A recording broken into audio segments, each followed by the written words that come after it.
Juma Lokole ameweza kufunguka kuhusiana na swala zima la bibiye Zuhura ambaye ni Zuchu kuweza kufuta utambulisho wa WCB katika bio zake zote ya mitandao wa kijamii. Ukiangazia Instagram, Snapchat na TikTok tuliona aliweza kufuta kabisa utambulisho wa WCB.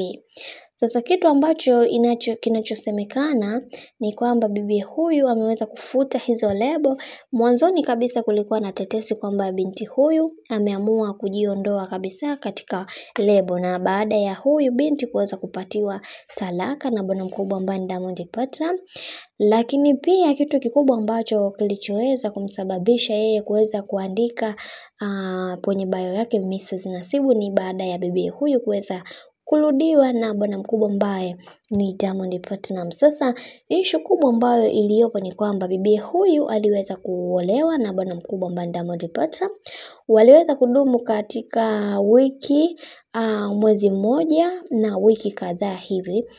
Kitu kikubwa ambacho kilichoweza kumkasirisha sana bibi Zuchu mpaka ikafikia bwana mkubwa Diamond Platnumz kuweza kumpatia talaka ni kwamba bwana mkubwa Diamond Platnumz alikuwa anaelekea studio. Baada ya kufika studio, Zuchu alikuwa anapiga simu sana, zikawa zinaokotwa, kuna wakati zikawa haziokotwi, na ikapelekea kuweza simu ya Diamond Platnumz kuweza kuzimika. Sasa hichi kitu ndicho kilichoweza kumuuzi sana bibi huyu ambaye ni Zuchu. Baada ya Diamond Platnumz asubuhi kuweza kurejea nyumbani, na ndipo bibi huyu kuweza kumwambia Diamond Platnumz, nimechoka na hizi kalaa ambazo unazonipatia, hivyo ninaomba talaka yangu. Bwana mkubwa bila hiana aliweza kutoa talaka moja. Bibi huyu akamwambia hapana, nahitaji talaka 3 kwa sababu sihitaji kurudi tena katika maisha yako. Bwana mkubwa pia hakuwa na hiana, aliweza kuandika talaka 3 kisha akaweza kumpatia.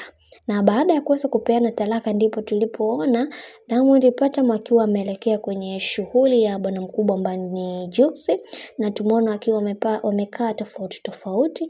Na Diamond tuliona aliweza kuulizwa swala zima la ndoa, kwa upande wake aliweza kufunguka na kusema kwamba tumuombe Mungu inshallah kunako majaliwa, lakini kwa upande wake swala la ndoa alisema kwamba sidhani kama litaweza kuja kutokea.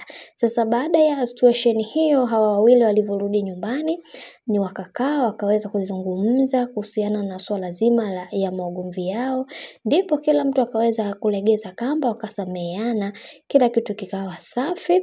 Na pia ndipo Diamond Platnumz akaweza kurudiana na bibiye Zuhura. Sasa basi kitu kikubwa ambacho tunachotakiwa kukijua kwamba sasa hivi wale sio wanandoa. Walishaoana, wakaachana, wamerudiana. Kisheria ya dini anatakiwa Zuchu aweze kuolewa na mwanaume mwingine and then aje aolewe na bwana mkubwa ambaye ni Diamond Platnumz. Hivyo sasa hivi kitu ambacho wanachokifanya ni sawasawa na udhinifu. Sasa issue kubwa ndiyo hiyo, baada ya hawa watu wawili waweza kukubaliana, na ndipo bibi huyu kaona nisirudishe lebo ya WCB, wacha niweke Mrs. Nasibu.